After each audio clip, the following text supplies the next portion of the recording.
Hi, Filmatics. Welcome back to part 2 with Stephen L. Sears. We're just having such a good time, and we want to continue our lovely conversation. And mind you, he's writer, author, producer of some of our most favorite TV shows like Riptide, The A-Team, Walker Texas Ranger, Superboy, She Spies, even Raven for CBS, and XENA Warrior Princess. Let's welcome Stephen back to the show. Hi, Steve. Hello, we're back again. Yeah. So we were talking like you were a Gator and then also a Seminole. You have Florida State and right. University of Florida, which is really fun.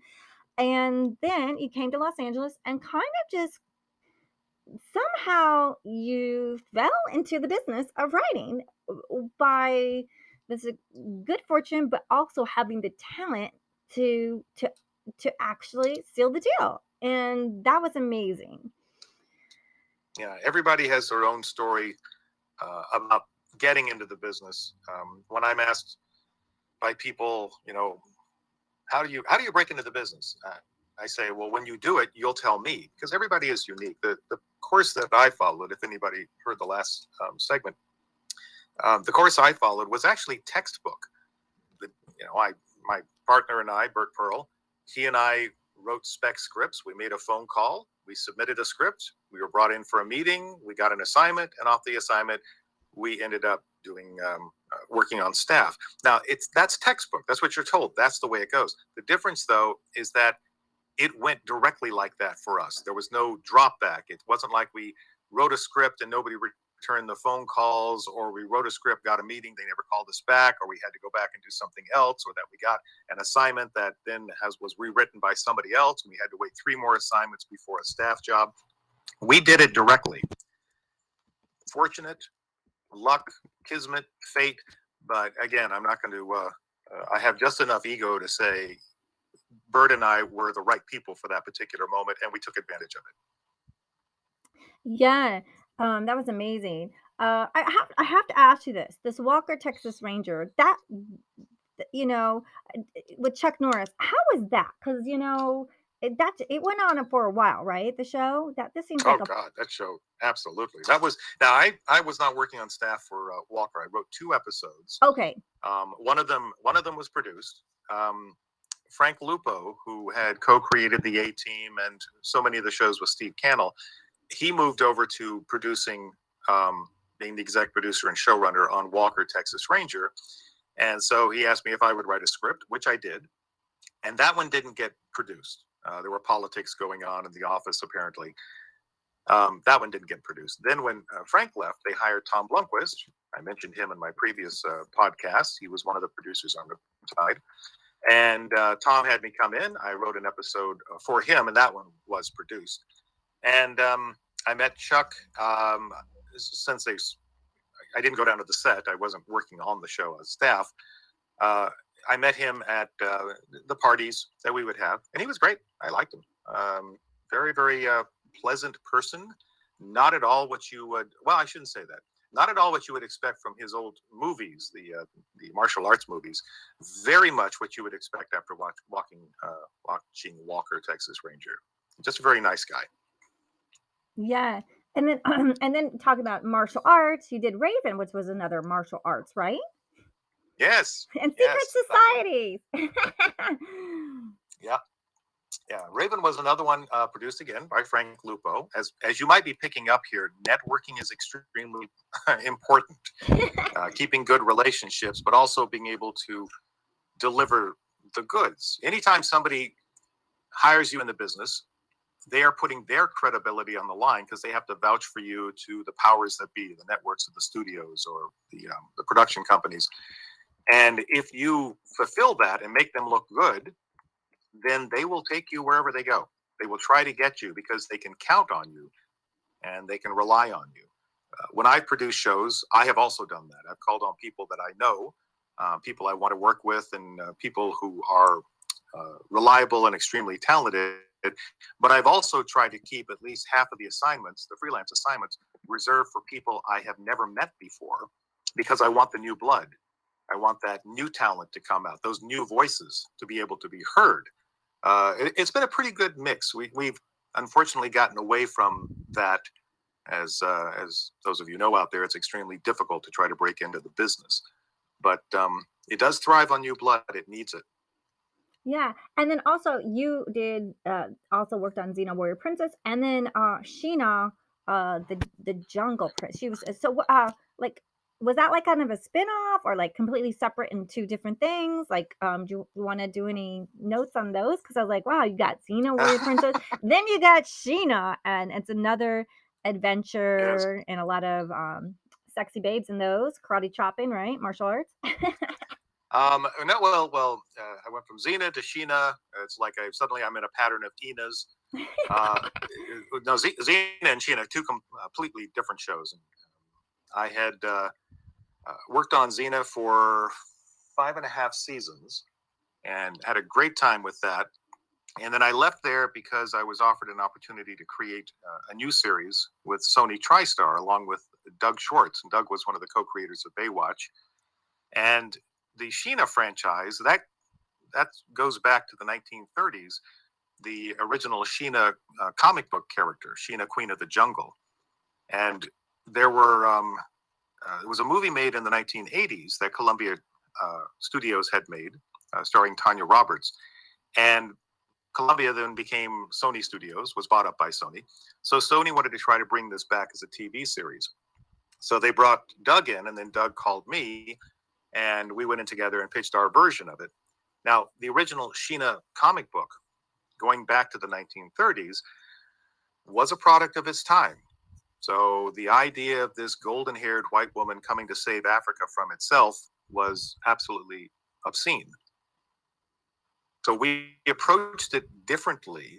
We made it more of a spiritual show. We still had action, still had all that stuff, the action and adventure, but we tried to focus on the spirituality of African culture to try to save the Western civilization from what we were doing to ourselves. So it's very, very complicated. But at the same time, you have a studio that says, great, you're doing all that wonderful spiritual message stuff, but make sure that she beats up the bad guys and, climbs around the trees. So and a little outfit. Well, and something, the outfit was actually a huge discussion because in the old SHEENA comics, and as popularly shown, she's wearing like at times leopard skin bikinis. And I said right up front, she's not going to do that. I said, yeah, I understand the sexuality of it. And I understand that's what we want to sell some of that. But I said, I really have to believe it's somewhat practical. So we actually redesigned the outfit. And I honestly got a lot of flack from the hardcore fans who had, were big fans of SHEENA for a long time because they wanted that character again. So it's kind of like, did we utilize the sexuality? Absolutely. Of course, that's a marketing tool. But I always find it interesting if you also look back at Xena, a lot of the critics or people who complimented the show would also say that Xena was wearing those skimpy outfits. Go look at the show. It actually wasn't. It wasn't a skimpy outfit. It was, there's like gym shorts underneath it. But it was the way that it was presented. Lucy has, anybody who's met Lucy or has seen her, she has a way of walking into the room that demands presence. She has this incredible charisma about her. So we try to follow a little bit of that in doing the interpretation of SHEENA. Now, at the same time, I had to deal with the studio politics because there was the marketing side and then the messaging side. And you have to find a balance in there. So SHEENA was never exactly what I wanted it to be, but then again, that's kind of the way it is in the business. And SHEENA lasted for about 1.5 years, and we were doing well, but we were canceled because finances dried up. 9/11, because of 9/11. When that happened, a lot of the international financing kind of like dried up, and we were canceled as a result of that. And Gina Leigh Nolan played SHEENA. John Allen Nelson played the co-star. Kevin Quigley played Graham. We had a very, very good group. Yeah, you just had so many amazing shows that you worked on. And then, like you said, when you were growing up, you loved this fantasy and making all these worlds. So, like, you're working on all these TV shows with your entertainment family, from your incredible producers, writers, creators that you're working with, and so then you started. You did some As an author, you had nonfiction book, the non-user-friendly guide for aspiring TV writers, which I love. I love Yes. that. Yeah. Oh, before we start talking about your books, can you tell the story about how you sold the TV pilot while you were waiting in line? Yeah, we got to tell everyone about that story. Okay. It's not really an elaborate story, but Okay. this harkens back to a time that unfortunately is past. These days, anybody who's pursuing getting into the business, there are so many different, I'm doing quote fingers right now, rules that you have to follow. Most of them you read online, many of them from people who have never done it, but they've read about the rules. So the only rule is that you succeed. These days, you are expected to write up a pitch presentation, have a few examples of the scripts for your TV series, plus a pitch deck. And the pitch deck includes all the backgrounds of the characters, even possible suggested photographs of suggested talent that might play the characters, a breakdown of all the episodes over 1 or 2 seasons. It's an extremely involved process, and you have to have all of that material. And that's before you even get a meeting. Now, back in the day, says the old man speaking, when there were the 3 networks, if you worked, you were known. So you could, people they kept an eye out for who were the rising stars, so you could get meetings. And your reputation and your background, that's really what kind of counted at that time.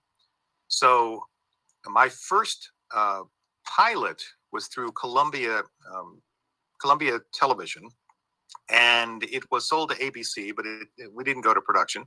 The second one, which was sold actually at the same time, was to CBS, which was based on a screenplay that I had written. But I had gone in with the studio's backing, and we pitched to the networks. Now, that was one way to do it. But to show you how easygoing it was, again, I'm using finger quotes with easy, I did sell a series, a pilot idea. I got a deal when I was standing in line at a grocery store. And I was just standing there, and it was a long line, and there was a guy in front of me. We just chatted. I can't remember how the chat started, something in his cart. And the question, what do you do? And I said, I'm a writer. I work mostly in television. He goes, I worked in television, and television and film. And he said, got any projects? And I said, well, I'm pushing this. And I just mentioned something randomly. And he looked at me, he said, all right, tomorrow morning, we have to talk. I want this. And he handed me his card. And that was it. Next day, called in. We agreed on it. Contracts were worked, and I had a pilot deal. Oh, Boom. my gosh. That's amazing. Like, I think that it was your destiny to write, because it's just like you're in line and you meet a TV producer. I mean, that's just like 1 in like a billion chance that you actually got it. There's an interesting difference about that when, because this touches on another thing. There's so much good information out there with the internet, and so much bad information. One of the things for television, even though it's not as bad as it used to be, is that Los Angeles is really where it happens. So something that people hate to hear if they don't live here is that really you're optimizing your chances by living in Los Angeles. Now, not everybody can get up and move to Los Angeles. With films, it's only slightly better. And the reason is this: if you're writing a script, you're selling the script. In television, you're actually selling yourself, because you've got to be part of a team. So the networking is extremely important. So if you're living somewhere else and you want to be part of a TV writers group, you go online, you find out a local group, you figure out a time everybody can meet, and there you are, your fellow writers, you get together and you talk and you develop and you create, and that's great. In Los Angeles, you can't avoid anybody. Literally, you can be in a line, and the person there is probably working in the business. You can go to as I used to put it, you could go to a Starbucks and see how many aspiring writers are sitting there with their laptops. You can't swing a dead cat without hitting a writer, and odds are the cat has representation. So, oh my gosh! At least a so minimum you're constantly attorney. surrounded by these people. But that's true because like there's this lady that I met and she's like, "Oh yeah, do you like punk and punk?" She said, "Oh, I'm doing a song punk or new wave." And I go, "Oh my god, I love new wave punk." And I didn't know who she was. And I was like, "Oh, do you want to be on my podcast?" And she's like, it's like, "Oh gosh, you know." And she ended up being like Diane Warren with like so many like nominations and wins. And I was like, "Oh my Mhm. gosh." But she's like, "Oh, I just did so many of them, but sure, here's my assistant. I'll have my assistant contact you." So maybe she'll come on the show. I'm not sure, but like you Mhm. said, that's literally like I think I met her at Melrose, like, didn't know who she was, but she was talking about like punk, and I was like, "Oh, I love the new wave and stuff like that." I go, "Oh, you're a singer?" Because I want to get some singers on the show because I think music's important. Is music important for TV as it is for film, like composing for film and music? How do you see Yes. that? Yeah. Yes. Absolutely. 100%. It is. It's crucial to it. Anybody who's seen an unsweetened film or an unsweetened episode, by unsweetened I mean it does not have music, doesn't have sound effects, doesn't have Foley work, none of that. You will sense it immediately. Not even sense it. You will say, "What's going on here? I don't know how this is happening." The person who is listed as the composer, the musical people on a TV show and also on film, they are extremely talented, creative artists who are a part of the creative team. Um, Music is something that speaks to us inherently, not just a spiritual thing. It's a part of our evolutionary soul. We respond to it. You can set the mood. Anybody who's like gone online and found a teaser for some dramatic show and yet somebody's put the Benny Hill theme behind it as a joke, you realize, wow, that changes everything. It's now looks hysterical. It's a comedy movie. It's supposed to being a drama. That's how much music affects. My music is my writing is very music based because I also came out of music in the sense that was the other artistic thing I pursued. I was in the school orchestra, band, and even in I was in the Gator band. I was there. That was You me. were? Oh my I was god, in the go Gator band. Yep. Gators! You were in the Gator band, like Yep. seriously? Oh my gosh. I was my first year at University of Florida. I was in the Gator band. But since I was never taught how to write, I never had classes in it except ones that I've taught. Um, I I look at my writing as being more music based because there's a flow and there's a rhythm to my writing. I can describe it in musical terms, and anybody who understands music will get it immediately. But I'm using the musical terms to describe the emotional impact. That's what happens. And if you watch a movie where you'll see some movies where it's that guitar string thing happens every time. It's like dum, ding, dum, ding, dum, ding, ding, dum, ding, dum, throughout the dialogue, throughout everything. I'm not a big fan of that because it's only being background. It's because somebody in the creative process is afraid of silence and they feel like you have to fill it with music. And this is an important thing, especially for up and coming composers. You know that in a musical piece, a rest note is there for a reason. A rest note means it's silent. You're not playing the instrument at that particular moment. That's because silence is a part of the musical process. It's an important part. You have to know when the music comes in, when it goes out, how it rises, how it falls, and all of that has to affect the story and the presentation. So the composers who can do that well, they are incredibly valuable. They are they're worth more money than anybody gets paid in the business because we never get paid enough, even though people out there say we get paid too much, believe me. But yeah, their value cannot be underestimated. That's amazing. And then so we're started to go into your nonfiction book, The Non-User Friendly Guide for Aspiring TV Writers. So do check it out, everyone, because as you can hear, Stephen L. Sears is an amazing writer, and just he really wants to help maybe people like me get in, hopefully, or you, they're listening, could be inspired to find your path. And then also you have so many short stories in anthologies such as Jeff Sturgeon's Lost Cities of Earth and Aliens versus Predator, the Ultimate Prey collection. That sounds amazing. And then can we talk yet about the STALAG-X, your graphic novel with Time New York Times best-selling author Kevin L. Anderson. And you Kevin said J. Anderson, yeah. Kevin J. Anderson, yeah. So do you want to talk about any of that stuff coming up? Because Sure. yeah. Yeah, I decided to, boy, that's just going to sound so arrogant. When people ask me if I'm a writer, I kind of correct them because I say I'm a storyteller. In fact, my business card, it says alleged writer. And it's not really a joke. As I said, I never learned this.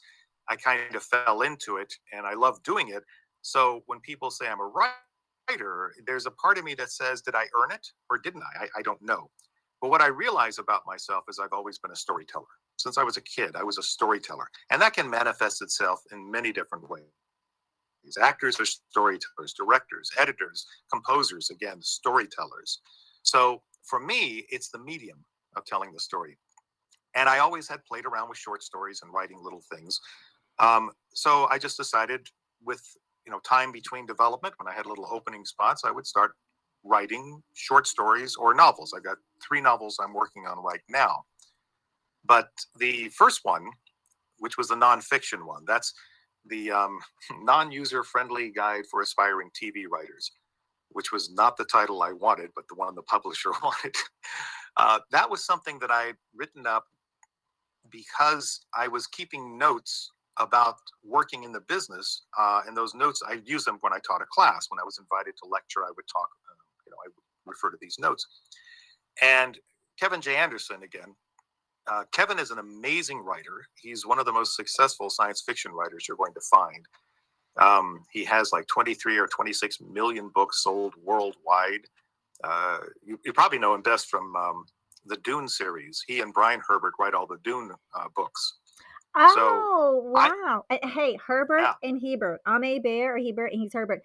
Dune, by the way, I have to tell you real quickly. We had the award-winning sound that won the Oscar that came on the show for Dune, by the way.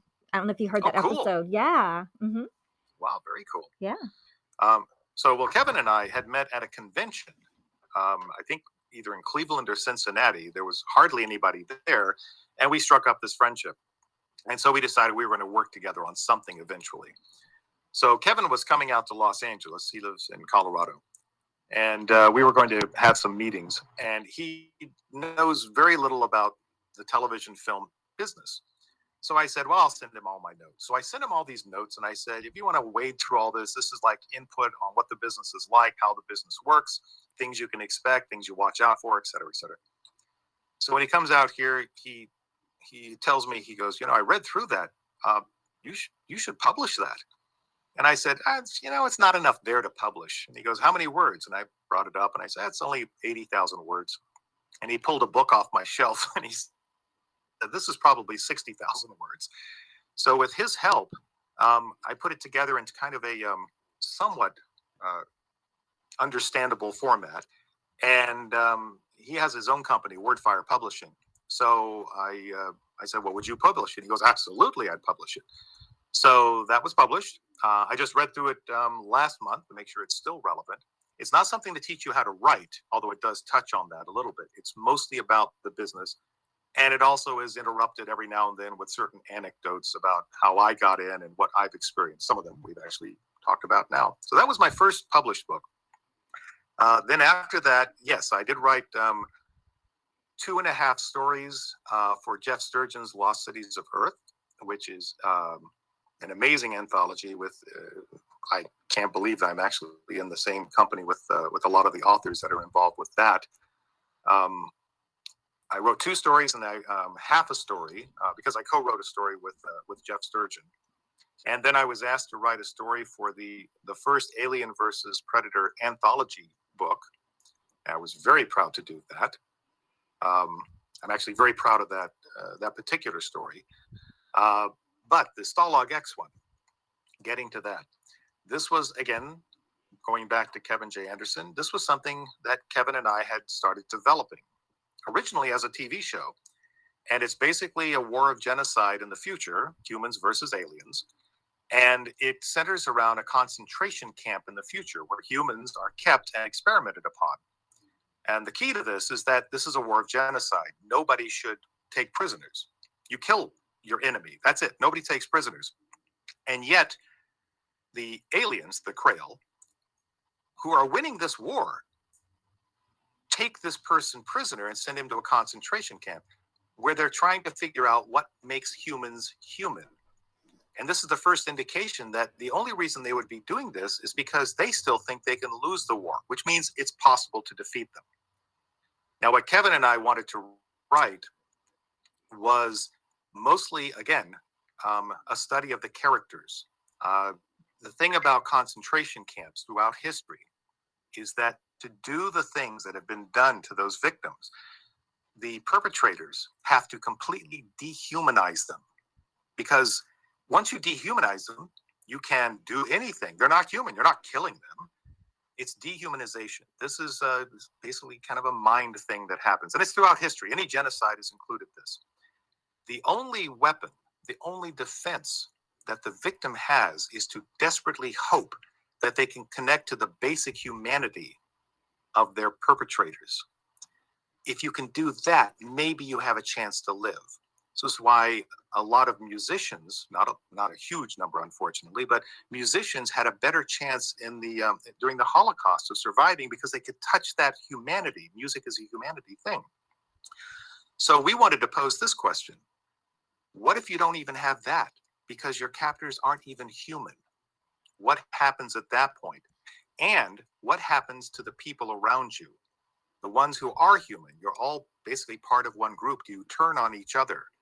You know, so we wanted to explore all of that. At the same time, a backdrop of this science fiction war that's going on. So we went through a few publishers. We ended up with The Vault Publishing, the interior artwork by Mike Ratera, amazing artist. And The Vault did a wonderful hardback version of this book. Kevin and I also wrote a novella about one of the side characters, a character named Deacon. It was an assassin trapped on the same planet where this concentration camp is. And it's her story of how she ended up there and how she got stuck there. So this was put out, and it was at the local bookstores and Barnes & Noble, Books A Million, all of these places. So that's out there, and we're doing well with that. Yeah, so then we get a note from.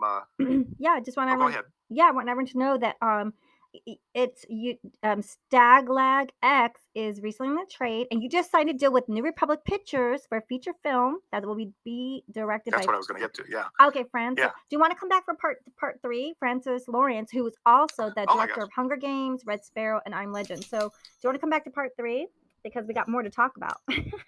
Oh my gosh, we are really going on here. Yes, whatever you wish. Yeah, We'll because do this we're again. almost out of time to tell them all about your novel that's gonna be out for them to go watch. Okay, so everyone come back to part 3 with Stephen L. Sears, because we've got so much more. All right, we'll see you back for part 3.